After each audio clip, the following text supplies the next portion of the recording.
अब खा लीजिए। एबे खाइबेनी। व्हाट? मु कहूची एबे खाइबेनी। What she is telling? I don't understand. Shravani? Shravani? क्या हुआ? ओके तुम जाओ, मैं देख रही हूँ। কি হলো তোমার? খেয়ে নাও, দুপুরেও তো ভালো করে কিছু খেলে না। খেয়ে নাও। আমার এখন খেতে ইচ্ছে করছে না। ইচ্ছে করছে না বললে তো চলবে না, তোমাকে এখন ভীষণ নিয়মে থাকতে হবে। আমি এখন খাবো না। অরেঞ্জ স্যার যদি শোনেন তাহলে কিন্তু আমাদের উপরে রেগে যাবেন। জানাবে না। জানাবে না মানে? এক্ষুনি হয়তো এসে যাবেন। না, আসবে না। আসবে না উনি? তা কখনো হতেই পারে না। যখন তুমি ওই অবস্থায় এসেছিলে উনি দিনরাত এক করে হসপিটালে ছিলেন। তারপরেও তো এখনো তো রোজই দুবার করে আসেন। আজ তো বলেছিল তাড়াতাড়ি আসবে, এখন তো সময় পার হয়ে যেতে চললো। ও তাই জন্যই তুমি খাচ্ছ না? কাজল, তোমাদের দুজনে বিয়ে হবে না? খুব ভালোবাসো তুমি অরেঞ্জ স্যারকে। অরেঞ্জ স্যারও তোমাকে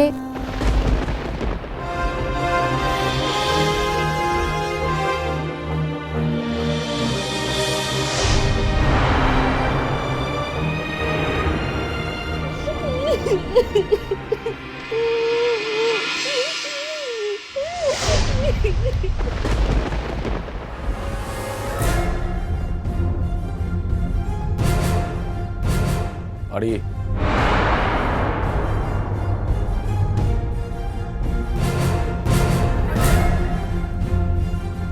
আজকের খবরের কাগজটা ছাড়ো, পাড়ি নিয়ে এসেছিল বোধহয়, আমি এখানে রেখে দিয়েছিলাম। এই যে খবরের কাগজটা তুমি এখানে নিয়ে এসছো কেন? বেশ করেছি। পাড়ি, ও সবসময় আমার সঙ্গে ওরকম রেগে রেগে কথা বলে কেন? এতদিন ধরে তো এখানে আসছো, কোনো ইমপ্রুভমেন্ট হচ্ছে না তো?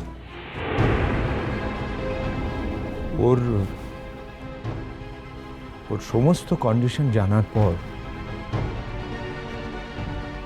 তুমি কি কি ইমপ্রুভমেন্ট আশা করো শুভঙ্কর? একজন শিক্ষক দিনের পর দিন, মাসের পর মাস, বছরের পর বছর একজন ছাত্রীর ক্ষেত্রে নিযুক্ত থাকলে যে ধরনের ইমপ্রুভমেন্ট আশা করা উচিত, ও যেমন রিটার্ডেড চাইল্ড, তুমিও তো তেমনি ওদেরই ট্রেনার, তাই না? এই মিসদা, কি বললে ওটা? ওটা ওটা ওটা কি বললে? বলেছি না ওইসব বাজে কথা বলবে না। আমি হলাম স্পেশাল চাইল্ড। বলো স্যার। তুমি থামো। কোনো দিক থেকে কোনো পাগলামো নেই, শুধু ব্যবহারে পাগলামো। এত বড় মেয়ে কার সঙ্গে কিভাবে? আমার তো অ্যাটলিস্ট এইটুকু শেখাতে পারতে। ওর মেন্টাল এজ কম হলেও ওর বায়োলজিক্যাল এজ তো কম নয়।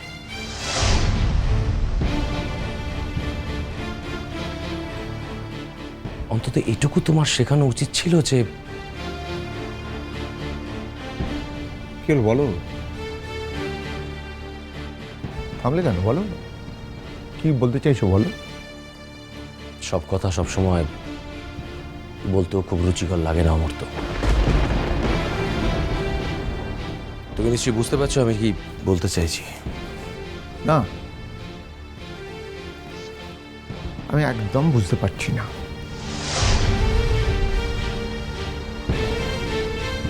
আমি একটু আগে ওকে তোমার সঙ্গে যে বিহেভটা করতে দেখলাম, সেটা আমার বাড়িতে আসা কোনো অতিথিও দেখতে পারতো।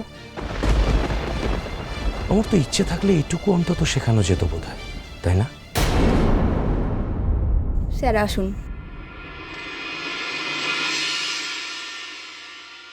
গুড ইভিনিং কাজু। দেখুন না, আপনি দেরি করে এসেছেন বলে কিছু খাচ্ছে না, রাগ হয়েছে। ঠিক আছে, আমি দেখছি। Okay sir. Thank you.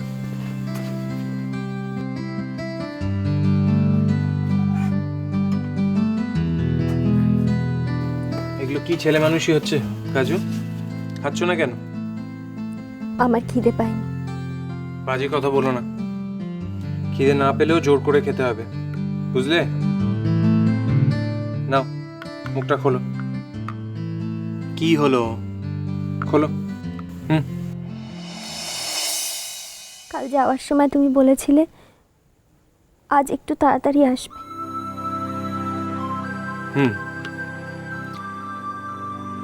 কালকে যাওয়ার আগে আমি ডাক্তারবাবুর সঙ্গে আরেকবার দেখা করেছি। উনি বললেন যদি তুমি নিয়মিত সাবধানে থাকো তাহলে তোমায় কিন্তু ছেড়ে দিতে পারে। তাই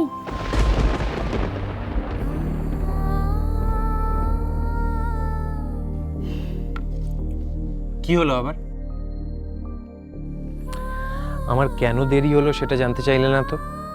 আগেই রাগ করে বসে আছো। আরে বাবা, আমি তো তোমার কাজই করছিলাম।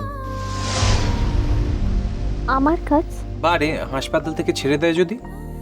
যদি কালই ছেড়ে দেয় তাহলে? না আসলে ওই কাল যে হোমের কথাটা বলছিলাম না, সকালে সেখানে গেছিলাম তাই আসতে পারিনি। আর এবেলা দেরি হলো কেন জানো? ওই সকালে দুজনের সঙ্গে মিটিং ছিল, সেটা ডেফার করে বিকেলে করতে হলো। নাও খেয়ে নাও। কালই যাবো তো।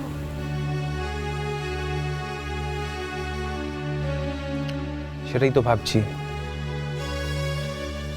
আসলে ওখানে তোমায় নিয়ম করে সাবধানে রাখার মতো তো কেউ নেই, তাই ভাবছিলাম আর কয়েকটা দিন এখানে রেখে তারপর। না, আমি কালই যাব।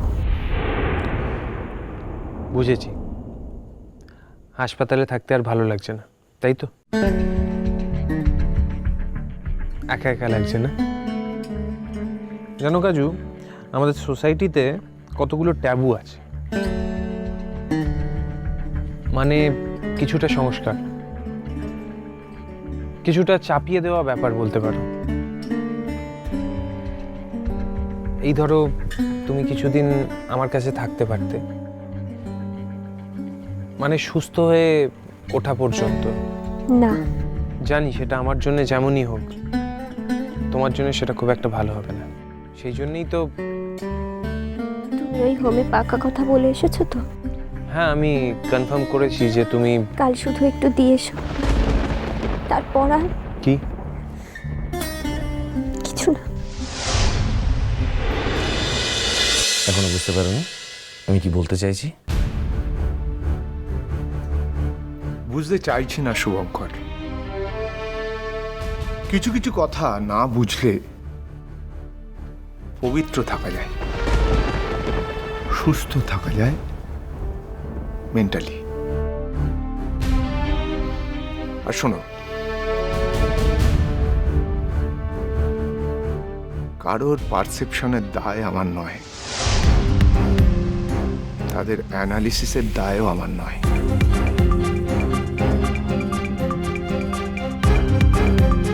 বাড়ির মেন্টাল এজ এখন 6 বছরের সমান।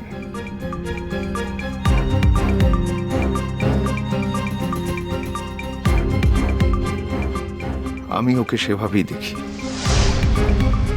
একটু অন্যভাবে দেখি। তাই ওর তৈরি করা জগৎ, ওর প্রায়োরিটি, ওর বিশ্বাস, ওর বোধ, এর কোনোটাকেই আমি অ্যাটাক করতে চাই না।